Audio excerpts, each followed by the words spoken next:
Hi,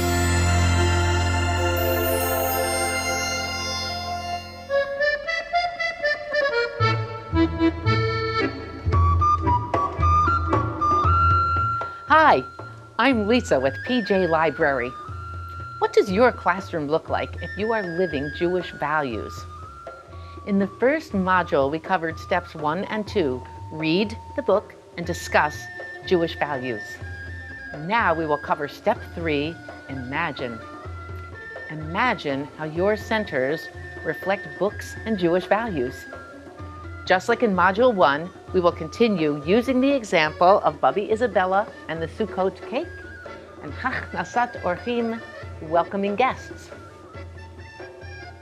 Imagine is about making values come alive in the classroom in all of your environments, indoor and outdoor. You will learn how to translate values into hands-on activities and ongoing strategies. A hands-on activity is often a one-time thing, such as creating a welcome mat. And an ongoing strategy takes place over the course of time, such as how you make a child or a guest feel welcome each time they come into your school or classroom. Let's watch this video clip of Dr. Roger Weisberg on Edutopia. For a number of years, people have said, oh, if we spend time focusing on the social and emotional side of things, it might be at the expense of academics. But we've found something entirely different in the work that we've done. We've found that if you focus on the social and emotional, it improves children's behavior, and it also improves their academic performance. You probably know this already as an educator. You know that values are the fundamental stepping stone to a successful future. And now, here's proof when parents become hyper-focused on academics. What's in it for you? You will be appreciated for the professional educator you are. And what's more, when children in your class are working together as a community, infused with values, you're going to love to come to work every day, even more than you do now. There are several ways to think about enriching your environment to convey Jewish values. We are making the intangible value tangible. First, let's imagine how children experienced Hachnasat Orchim, welcoming guests, through their 5 senses. These are examples from a child's perspective. Seeing. What does a child see when they walk into the classroom that makes them feel welcome? Get down on your knees and look around. What do you see? How about smell? Let the kids discuss how a room should smell to be welcoming.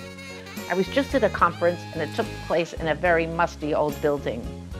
And in our room, we sprinkled some peppermint oil in the vents, and the conference room smelled delightful, and everybody who walked in there commented on how wonderful it smelled and how it made them feel good.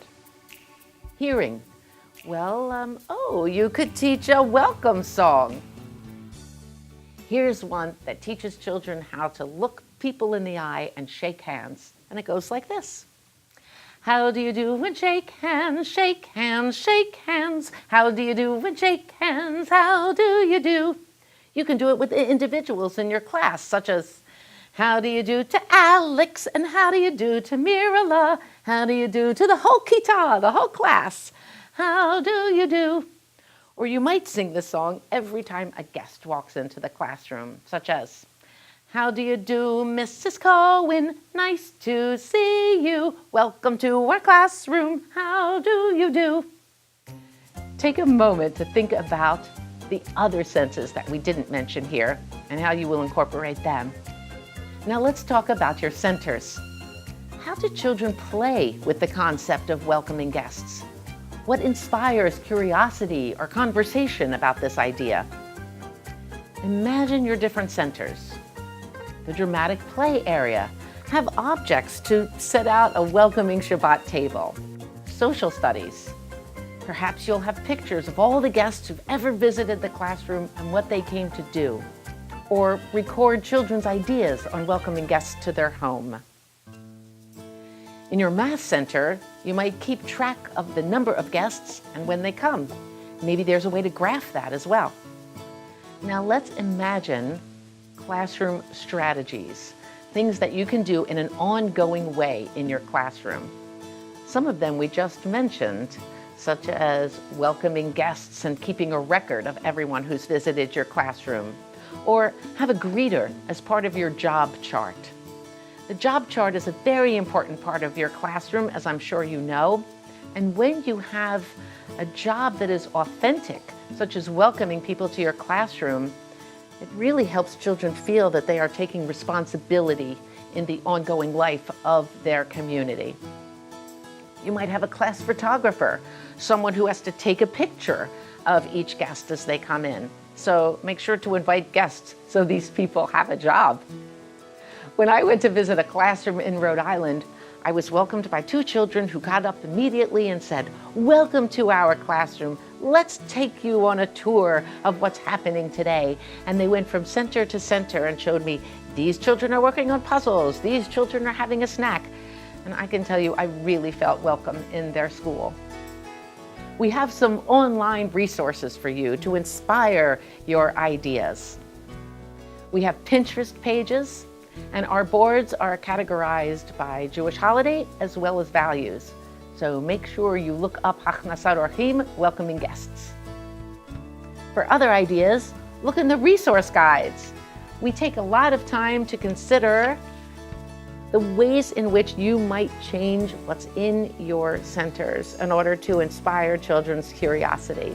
Use the ideas written here, or use it as a jumping off point for your own ideas.